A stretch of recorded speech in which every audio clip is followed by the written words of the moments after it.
ನಿಮ್ಮ date of birth ಏನಾದರೂ ಯಾವುದೇ ತಿಂಗಳಲ್ಲಾಗಿರ್ಬೋದು 3, 12, 21ನೇ ತಾರೀಕು ಮತ್ತು 30ನೇ ತಾರೀಕು ಏನಾದರೂ ಆಗಿದ್ರೆ ಅಷ್ಟು ಸುಲಭವಾಗಿ ನೀವು ಈ ಡೇಟ್ ಆಫ್ ಬರ್ತಲ್ಲಿ ಹುಟ್ಟಿರಲ್ಲ.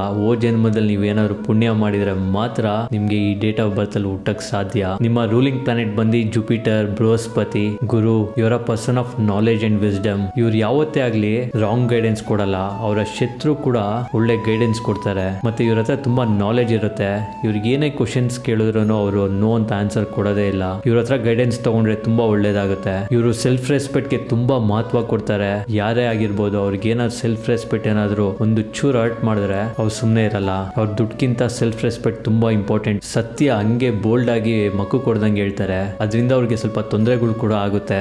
ಕೆಲವು ಸರಿ ಅವರು ಮಾತಾಡೋಂಥ ವಿಷಯ ಸ್ವಲ್ಪ ನಿಧಾನಕ್ಕೆ ಪೇಷನ್ಸ್ ಇಂದ ಕಮ್ಯುನಿಕೇಟ್ ಮಾಡ್ಬೋದು. ಅವ್ರು ತಪ್ಪು ಮಾಡಿದ್ದಾರೆ ಅಂತ ಅವ್ರ ಮಕ್ಕದ ಮೇಲೆ ಹೊಡೆದು ಅವ್ರ ಆನ್ಸರ್ ಕೊಟ್ಟು ಆ ರಿಲೇಶನ್ಶಿಪ್ ನ ಹಾಳು ಮಾಡ್ಕೊಂತಾರೆ. ಇವರು ಪ್ರೆಷರ್ ಅಲ್ಲಿ ವರ್ಕ್ ಮಾಡಕ್ಕೆ ಇಷ್ಟನೇ ಪಡಲ್ಲ. ಎಲ್ಲಿ ಪ್ರೆಷರ್ ಅನ್ಸುತ್ತೋ ಅವರು ಅಲ್ಲಿಂದ ನೆಕ್ಸ್ಟ್ ಮೂಮೆಂಟ್ ಎದ್ದು ಹೋಗ್ತಾ ಇರ್ತಾರೆ. ಅವ್ರಿಗೆ ಬುಕ್ ಓದೋ ಅಭ್ಯಾಸ ಇರುತ್ತೆ. ಸೊ ಹಾಗಾಗಿ ತುಂಬಾ ನಾಲೆಜ್ ಗೇನ್ ಮಾಡಿರ್ತಾರೆ. ಮತ್ತೆ ಇವ್ರ ಜೊತೆ ಬಿಸ್ನೆಸ್ ಮಾಡಿದ್ರೆ ತುಂಬಾ ಸಕ್ಸಸ್ ಆಗ್ತಾರೆ. ಮತ್ತೆ ಇವರು ATM ಇದ್ದಂಗೆ ಯಾವಾಗ್ಲೂ ಸದಾ ಕಾಲ ಅವ್ರ ಹತ್ರ ದುಡ್ಡಿರುತ್ತೆ. ನಿಮ್ ಡೇಟ್ ಆಫ್ ಬರ್ತ್ ಏನಾದ್ರು 3, 12, 21, 30 ಆಗಿದ್ರೆ ನೀವು ಅನ್ಕೊಂತಿರ್ಬೋದು, ಯಾರು ಇವರು ಎಲ್ಲೋ ಕೂತ್ಕೊಂಡು ಇಷ್ಟು ಕರೆಕ್ಟ್ ಆಗಿ ಹೇಳ್ತಿದಾರಲ್ಲ ಅಂತ. This is what you are. ಇನ್ ಮಿಕ್ಕಿರುವಂತ ಪ್ರತಿಯೊಂದು ಡೇಟ್ ಆಫ್ ಬರ್ತ್ಗೂ ನಾನು ಮರೀದಿರೋ ವಿಡಿಯೋ ಮಾಡ್ತೀನಿ. ಸೊ ಹಾಗಾಗಿ ನೀವು ಕೂಡ ಮರೀದಿರ ನನ್ನ ಸಬ್ಸ್ಕ್ರೈಬ್ ಮಾಡಿ. Thank you.